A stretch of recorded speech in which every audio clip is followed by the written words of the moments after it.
you're not quiet, are you? You're a very busy person. How did you start? How did you get into the industry? Going with my mum to the hairdressers, the local hairdressers. I'm from Kent originally, and I would go with her and just be in the environment and just remember the smells and the social side of it. And her hairdresser would let me sweep the floor up as a child, and I just was in the environment every kind of few weeks and loved it. And I always knew that I felt very much myself and felt safe and loved that kind of very social, kind of friendly environment. I wasn't always going to do it. My dad put a bit of pressure on me to go down what he regarded to be a more academic route because he didn't have the opportunity to. And so, yeah, I knew I really wanted to, but didn't always plan to. Although from 13, I marched my mum down to the hairdressers and asked if I could have a job on a Saturday. And they said, "You're a bit young, maybe come back." They actually said, "Maybe come back next year." So almost to the day, we went back when I was 14.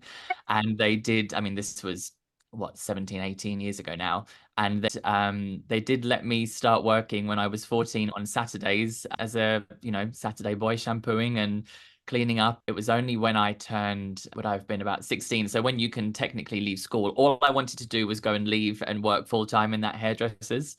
And the owner of that salon actually said to me, "I'm not going to hire you. I think you should go to London and I think you should train with Sassoon," which is where she'd trained. And I think that she maybe saw something in me back then, and so she knew that I wouldn't be satisfied in a local salon, and wanted me to go into the city. And so at 16, I applied to Sassoon for their apprenticeship, where I got the commuter coach 2.5 hours each way for 3 years during my time there. I mean, I look back and think, oh my God, how did I do it? But as a kind of stubborn 16-year-old, you don't know any different. And I was just so adamant that that's what I wanted to do. And thankfully, my mum supported me through it. And I remember waking up at 5 a.m.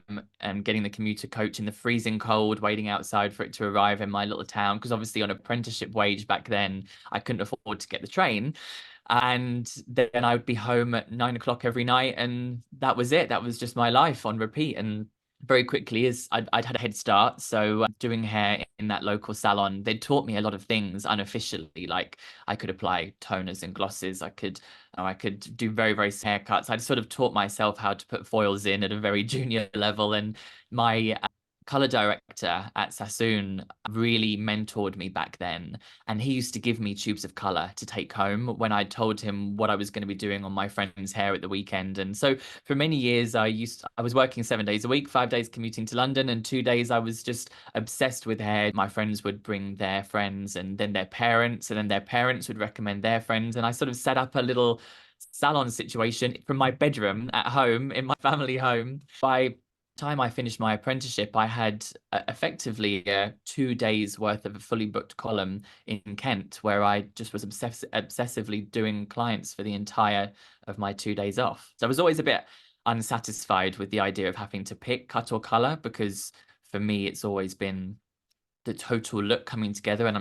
And but I did specialize in color at Sassoon and qualified there, but didn't stay there very long. Your obsession then with hair obviously started there. What was the next step after that then? So you didn't stay there that long. That No. obsession is not going to diminish into nothing. It was obviously the start of something growing.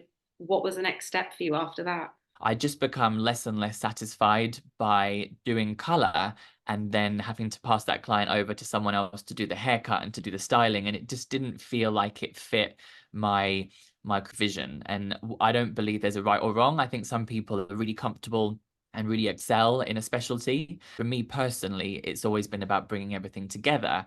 I had heard that Billy and Debbie, who were both cutters only, were looking to grow the color side of their business. They had a beautiful small boutique salon in Marylebone, where, by the way, 13 years later, I still work. And so I joined them to build the color side of their company under the agreement that I would also be allowed to continue developing my own skills. And I was just really excited by every facet that the hairdressing industry had to offer. And in those sort of settings, you said it, it's the love and everything. Did you find yourself getting nervous or anxious or feeling stress? Because you were dealing with some quite high-end clients. How did you Mm. tackle those feelings if you did feel them? Because I had been so obsessive, and because I had built, I guess, a very junior clientele at home, I'd become more experienced at a younger age than I would have been had I been doing the bare minimum. So because I was really passionate about it, I was going above and beyond and spending every spare second I had practicing. I think I was a lot more confident and a lot more capable than I should have been, considering how many years I'd been in the industry, because I'd clocked up so many hours, if you like. Whenever there's a color correction involved, you can never grip too tightly onto guaranteeing an exact result. For me, when I teach color correction, it's all about a series of informed choices, and each choice that you make and how that results leads you on to the next choice and the next choice until that correction is complete. Any hairdresser can feel more stressed or come up short is when we haven't got the resources, time, we haven't managed expectations, we haven't set ourselves up for success by kind of hopefully promising what it is that we want to deliver, rather than saying, I'm going to go on this journey with you and we're going to take it in stages. And however we finish up is going to look great, but we're going to give you parameters that your finished result is going to fit within, rather than a very specific look that there's no guarantee we can achieve. And that's something that I bring into my work now, 20 years on. When you talk about your career and everything you've done, what would you say your biggest achievement is to date? I developed a color line with Evo where we were bringing an entire professional color line to market: permanent, demi-permanent, lighteners, developers, everything that you need, anything that any salon or colorist needs from a color that is ammonia-free, PPD-free, mineral oil-free, cruelty-free, all those things that are so important to the whole beauty industry. And that's the colors that I now use on my clients. So as a colorist, to have had the opportunity to create a professional color line, you work with these amazing chemists who have knowledge that surpasses any hairdresser's technical knowledge, because it's cosmetic science rather than hairdressing.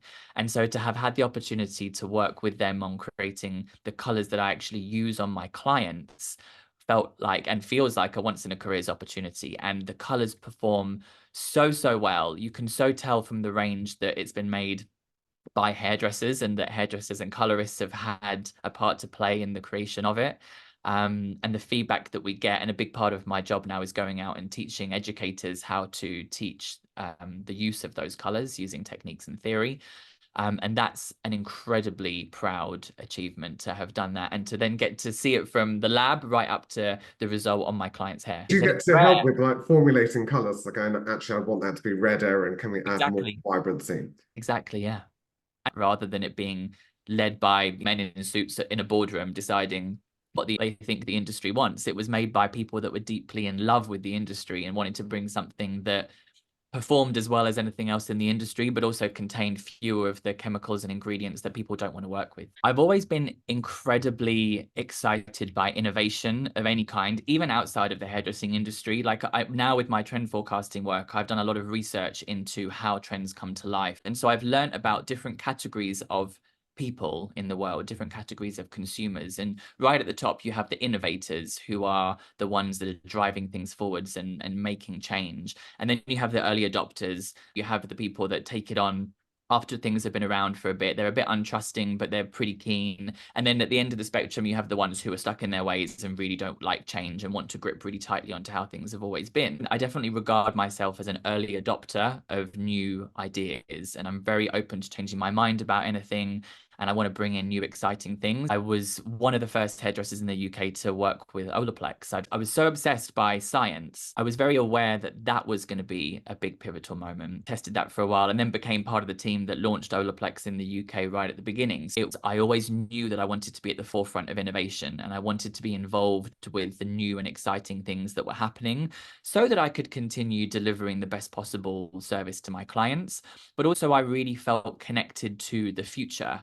And even in my personal life outside of hairdressing, I'm really interested in the way the world's moving, and tech and AI and longevity and health and all of these new ideas and concepts that we have that are making us kind of advance as a human race. So I think that I've got that excitement in me for newness that drives all of the decisions that I make. Where would you like to see our industry going? So we're talking about going into the future, AI.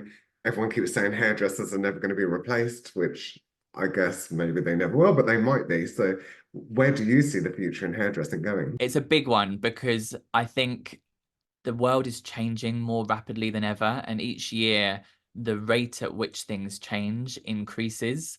I don't think that hairdressers need to be worried about their jobs in the near future, but I think eventually, and I think Elon Musk has said this, like, and by eventually, I mean, I don't know, decades and decades in the future, no one will need jobs because jobs won't exist. But I think our current human brain can't even begin to imagine what that would be like. I don't think we have it wired in us. The quality of the work that the hairdressing industry is doing now is better than ever. The quality of the products that we have available and the technology that we have available to us is better than ever.